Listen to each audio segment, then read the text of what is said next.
Jetzt stell dich nicht so an. Schlittschuhlaufen ist wie Radfahren. Das verlernt man nicht.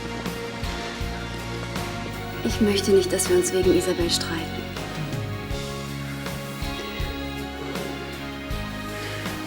Das ist sie einfach nicht wert.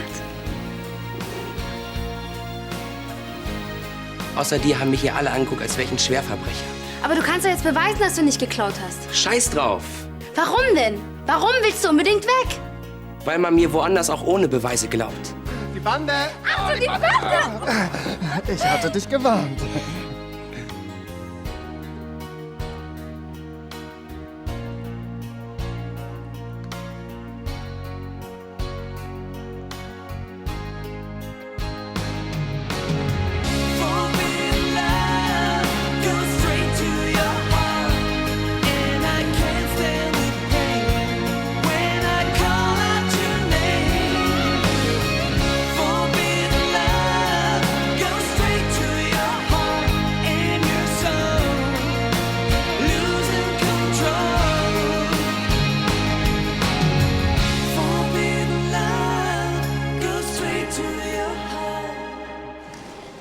Das war nur ein kleines Dankeschön für die Rettung, weil du mich eben aufgefangen hast.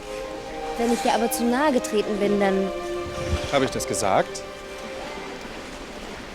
Bei uns in Frankreich bedanken wir uns nämlich immer so. Schade, dass ich kein Franzose bin. Dafür bist du trotzdem sehr nett. Ui, da bin ich aber froh. Kommst du? Ja. Wenn ich geahnt hätte, dass sich ein kleiner Kuss so aus der Bahn wirft, dann... Hat er nicht. Machen wir ein Wettrennen?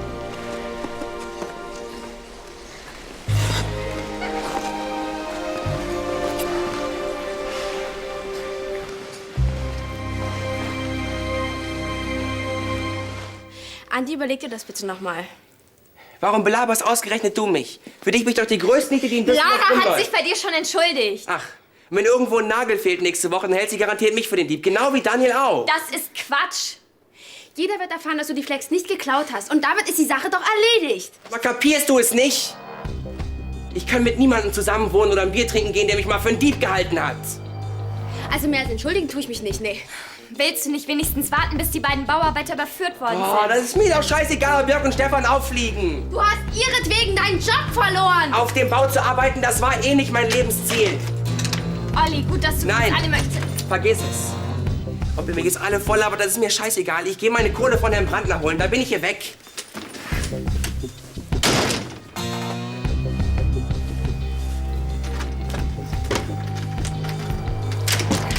Ein Pass.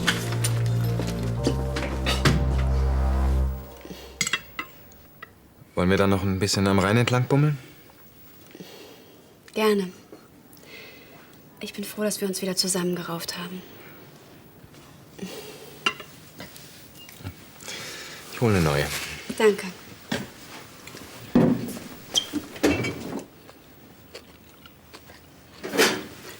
Ach, wir müssen übrigens noch meinen Lohn verhandeln. Fürs Wasser holen? Daniel hat vorhin angerufen, als du unter der Dusche warst.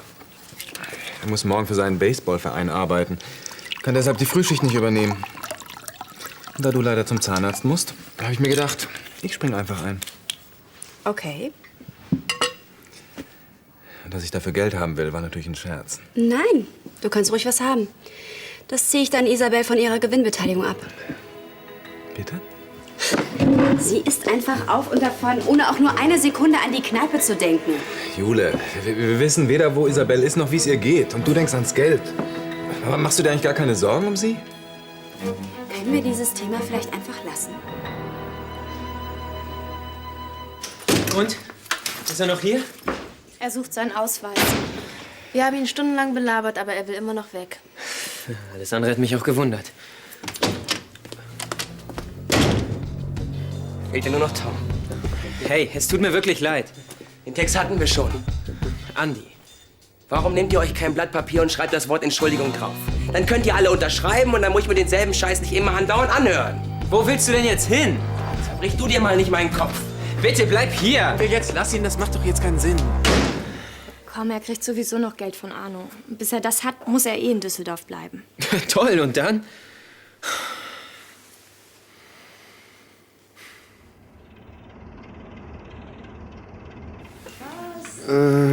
Ich hätte gern das französische Frühstück und dazu noch ein Ei, bitte. Mhm, gerne. Und für mich bitte ein Espresso. Presto. Sofort. Danke. Cecile ist gestern Abend sehr spät nach Hause gekommen. Muss ein netter Abend gewesen sein. Hm? Wir laden dich zu unserer Hochzeit ein.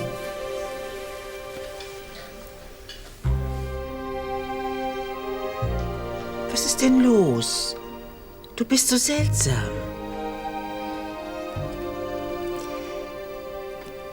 Ich war doch gestern Abend mit Henning unterwegs. Ich glaube, ich kann dir das nicht sagen. Henning, dass du mit Cecile nicht im Ballett, sondern Schlittschuhlaufen warst, erfordert keine höhere Geheimhaltungsstufe. Nicht? Ach was. Und es gibt auch weiter nichts darüber zu berichten. Am besten buche ich 6 Wochen Urlaub. Bis ich wiederkomme, hat es vielleicht vergessen. Was hast du denn getan? Erst machst du mich neugierig und jetzt... Haben Sie schon gewählt, Frau Schneider? Ja, ich nehme einen Joghurt mit Früchten, bitte. Wo waren wir? Nirgends. Oh. Charlie, es gibt keine Geschichte. Es ist alles ganz harmlos. Harmlos? Dann ist die Geschichte ja noch interessanter, als ich dachte. Von mir erfährst du nichts. Naja, vielleicht ist ja Cecile mitteilungsfreudiger.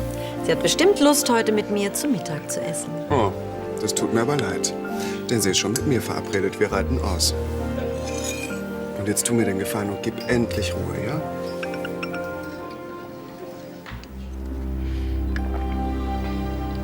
Ach, Anni. Es ist doch schön, dass du dich verliebt hast. Das muss dir doch nicht peinlich sein. Anni, ich hab ihn geküsst. Ihr habt euch geküsst? Nein, ich hab ihn geküsst. Ja, und? Was denkt er denn jetzt von mir?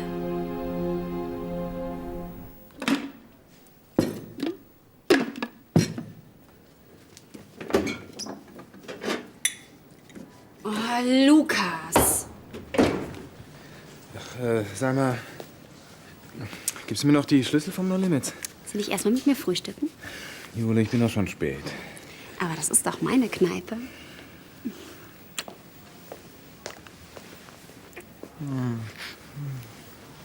So liebe ich euch. Nicht mal streiten. Morgen. Soll ich uns Spiegeleier machen?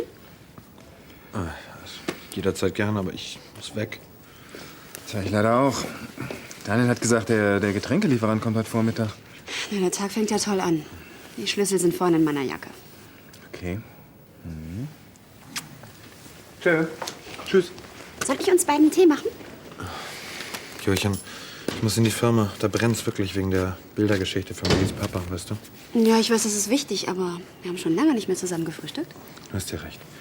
Ich verspreche dir, wenn die Bilder da sind, wo sie hingehören und vor allem, wenn wir Isabel wiedergefunden haben, dann... Wieso dreht sich eigentlich immer alles um Isabel? Sie ist seit Tagen verschwunden und das ist wirklich nicht ihre Art, oder? Ja, und meine Art ist es nicht, alles stehen und liegen zu lassen, wenn ich nichts zu verbergen habe. Ich möchte mich jetzt nicht mit dir streiten. Ich hau ab. Tschüss.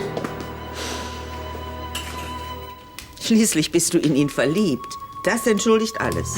Fang nicht wieder davon an. Aber Anni, ich weiß nicht, ob ich mich in ein paar Jahren überhaupt noch bewegen kann. Das kann ich niemandem zumuten. seit du die Diagnose hast, lässt du niemanden mehr an dich heran. Du bist seit Jahren keine feste Bindung mehr eingegangen. Und du weißt genau, warum. Ja, meinst du nicht, etwas Nähe zu einem Menschen würde dir gut tun? Dafür habe ich Freunde. Du weißt, was ich meine. Ich rede von der Nähe zu einem Mann, einem möglichen Partner für dich. Nähe vielleicht, aber ich will kein Mitleid.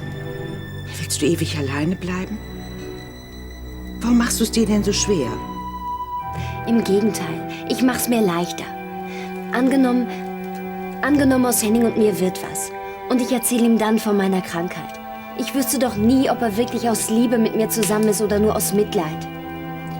Natürlich habe ich mir vorgestellt, wie das mit ihm wäre.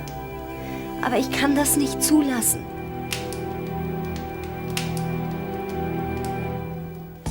Tut mir leid, Felix. Morgen, da habe ich ganz bestimmt Zeit. Ich hab dich lieb. Ja. Ciao. Ich glaube, er ist ein bisschen sauer. Hey, wir müssen uns doch um Andi kümmern. Ja. Aber Felix findet das übertrieben. Süß. Er ist eifersüchtig. Nicht auf Andi. Du bist eben eine wunderschöne Frau. Jetzt bleib doch mal ernst, ja? Das bin ich doch. Ich glaube aber nicht, dass er so weiterkommt. Warum lasst ihr Andi nicht einfach in Ruhe? Ja, weil er mir fehlen würde. Wenn das mal Felix gehört hätte. Er würde mir doch auch fehlen. Ich glaube aber nicht, dass ihr ihn umstimmen könnt. Komm, ein letzter Versuch noch. Und zur Not gibt's immer noch Arno. Denn wenn der sich vor der gesamten Bauarbeitertruppe bei Andi entschuldigt und ihn wieder einstellt, dann ist alles wieder in Butter. Meinst du, Arno wird das denn machen? Ja, ich denke schon. Ich wollte ihn heute Morgen auch fragen, aber der war ja schon weg. Und das Handy liegt auf dem Esstisch. Mist. Was ist, wenn Herr Brandner euch nicht abkauft, dass Andi nichts mit dem Diebstahl zu tun hat? Ey, wir können das doch beweisen. Die Flex liegt immer noch bei dem Typen auf der Baustelle. Er fragt sich nur, wie lange noch. Ja. Soll ich euch mit in die Schule nehmen? Mhm, wär super.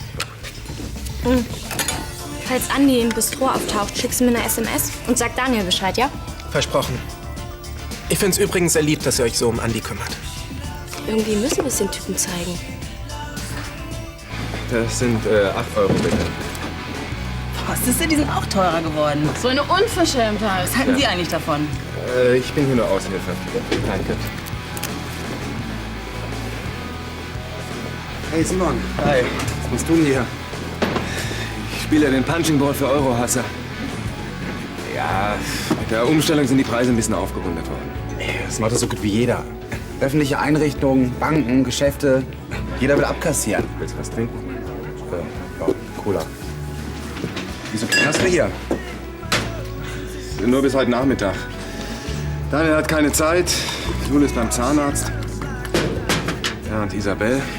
Ich habe noch nichts gehört. So langsam bekomme ich richtig Angst. Ich auch. Das Pulver verschwindet für 2 Tage, okay. Aber so lange? Da hast du mal ein paar Erdnüsse für mich. Und wie läuft's bei dir und Jule? Es hat was vom Tanz auf dem Vulkan. Beim Stichwort Isabel bricht er aus. Na klasse. Aber irgendwie kann ich sie verstehen. Was? Ja, sie ist sich halt nicht hundertprozentig sicher, ob du hinter ihr stehst. Soll ich etwa auch so tun, als würde ich Isabel die Schuld am Unfall geben? Obwohl ich gar nicht daran glaube? Nein.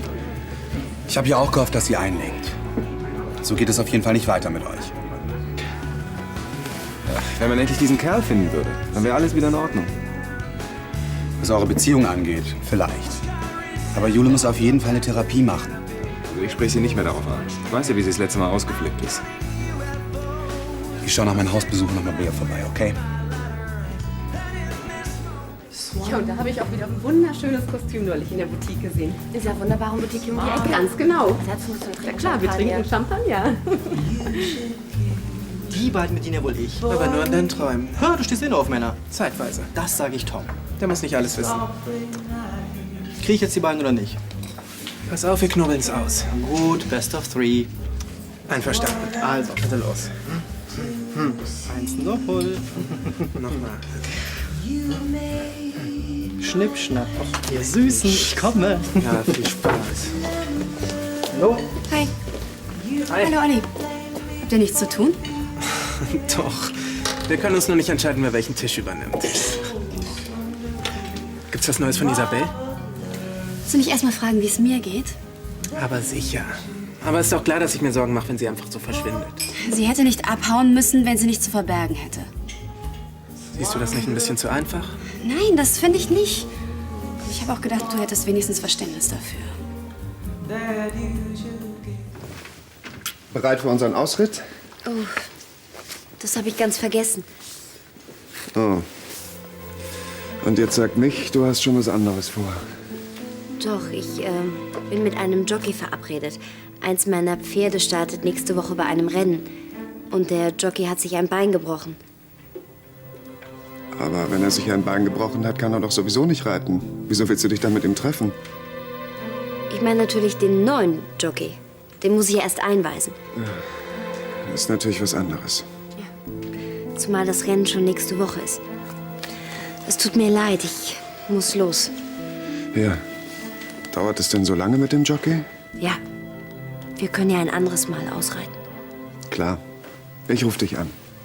Besser, ich rufe dich an. Auch gut. Bis dann. Bis dann.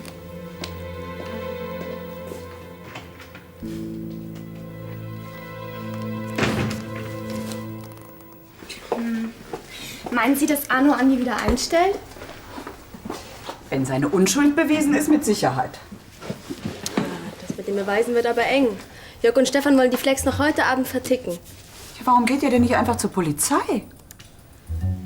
Nee, wir hatten eigentlich vor, die beiden auf frischer Tat zu ertappen. Dann können sie sich auf keinen Fall mehr rausreden. Bitte?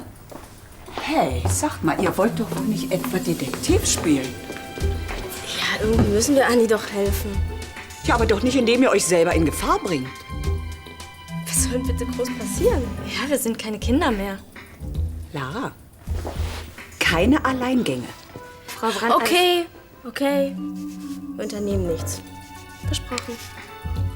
Ich verlasse mich auf euch. Ja. Cécile? Ah, ich dachte, du wolltest mit Henning ausreiten. Es ist was dazwischen gekommen. Hat er dich versetzt? Schriller Mantel. Wo hast du den gekauft? Wenn es dich wirklich interessiert, bei Lancelot. Ich musste mir was Gutes tun. Die werden bei mir den gesamten Parkettboden rausreißen. Oh je. Zahlt deine Versicherung das? Ja, das hoffe ich. Aber der Hausmeister hat mir vorsichtig beigebracht, dass ich erst in einigen Wochen in meine Wohnung zurückkehren kann. Charlie, du bist hier herzlich willkommen. Danke. Und die Sache hat ja auch ihr Gutes. So bleibe ich wenigstens am Geschehen dran. Es wäre mir lieb, wenn du mich, was Henning betrifft, in Zukunft in Ruhe lässt. Was war gestern Abend? Du lässt ja sowieso nicht locker. Ich habe mich in Henning verliebt. Bravo! Champagner! Dann hat mich mein Instinkt also doch nicht getrogen. Mir war schon seit Tagen klar, dass es dich erwischt hat. Aber aus Henning und mir wird nichts. Warum denn nicht? Naja, Wegen Marie? ja, genau. Cécile, sie ist seine Schwester. Aber er liebt sie noch. Ach was, da wäre ich mir nicht so sicher. Versprichst du mir, dass du Henning nichts sagst? Und warum nicht? Kann ich mich darauf verlassen, dass du ihm nichts erzählst? Also, wenn dein Bruder wirklich gehen will, dann solltest du ihn lassen. Ich meine, der braucht doch keinen Aufpasser mehr. Du willst das wirklich ohne Arno durchziehen? Klar, was soll groß schief gehen? Daniel hat den schwarzen Gürtel. Hey, war Andi schon bei Arno? Nee, nicht, dass ich wüsste. Hi, Na? falls Isabel sich meldet. Bist du der Erste, der es erfährt? Hi, beiden. Ciao. Mach's gut. Daniel, wir brauchen deine Hilfe. Deswegen Andi. Was habt ihr vor? Wir wollen die beiden Bauarbeiter überführen. Die wollen noch heute Abend die Flex von der Baustelle holen. Und wenn wir sie dabei erwischen, dann ist Andi endgültig aus der Nummer raus. Das ist eine gute Idee, aber ein bisschen riskant, hä? Was ist, wenn die beiden euch sehen? Ich glaube nicht, dass die es besonders witzig finden. Deswegen brauchen wir ja dich. Wollt ihr nicht lieber der Polizei einen Tipp geben? Bitte, Daniel, das ist unsere einzige Chance, Andis Unschuld zu beweisen. Also gut. Wann treffen wir uns? So in 2 Stunden an der Baustelle. Ja, ich werde da sein. Okay, danke schön. Tschüss.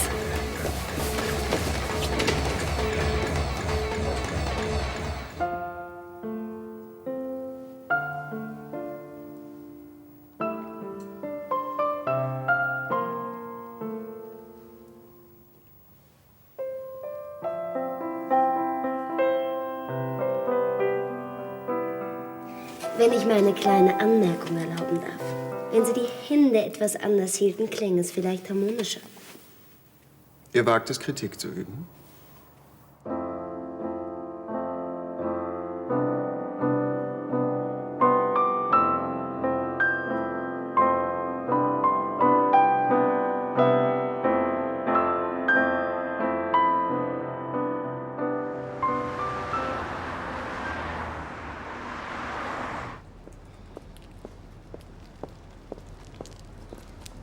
Jule! Hey, ich wollte gerade zu dir. Ach so. Ja, komm rüber. Juli, jetzt komm, mein Auto steht da vorne. Ich gehe lieber zu Fuß. Du brauchst keine Angst zu haben, ich bin kein Raser. Los jetzt! Also gut. Hi. Hallo. Seit dem Unfall fahre ich nicht mehr so gerne. Das ist doch verständlich. Ich hoffe, du kommst nicht zu mir, um über Isabel zu sprechen. Naja, Willst du mir jetzt auch noch Vorwürfe machen? Jule, keiner tut das. Und wenn du ehrlich bist, weißt du das auch. Gut. Ich habe nicht vor, meine Meinung zu ändern. Versteh mich bitte nicht falsch. Ich bin auf deiner Seite. Hey, ich mache mir doch nur große Sorgen um dich. Weißt du, seitdem die Kleine tot ist, da habe ich das Gefühl, mein ganzes Leben läuft an mir vorbei. Das ist wie ein Spiel, bei dem ich nur zuschauen darf. Ich sitze wie hinter Glas. Und ich komme nicht mehr zurück auf die andere Seite. Zurück in mein Leben. Jeden Abend, wenn ich einschlafe, da wünsche ich mir, dass am nächsten Tag alles wieder so ist wie früher. Oh Mann. Komm.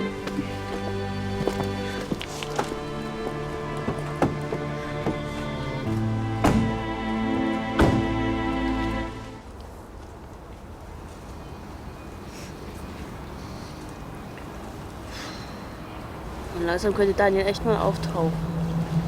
Ich finde es hier irgendwie unheimlich. Du auch? Wir müssen aber hier bleiben. Wenn Frau Brandner wüsste, was wir hier machen. Ja, wir brauchen die Beweise. Genau. Hier, da.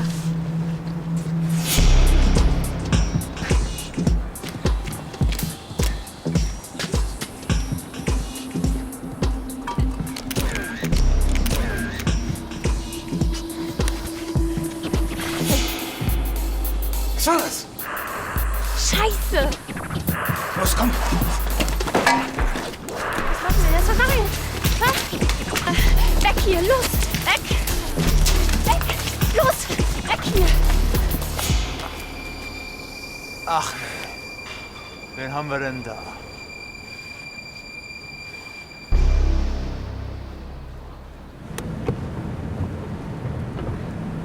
Wenn wir gleich bei mir sind, dann trinken wir erstmal einen Kakao, ja? Oh, herrlich. Bei diesem Scheißwetter gibt nichts Besseres. Vielleicht haben wir auch noch ein paar von den Brownies, wenn die anderen sie nicht alle gegessen haben. Was macht der denn da?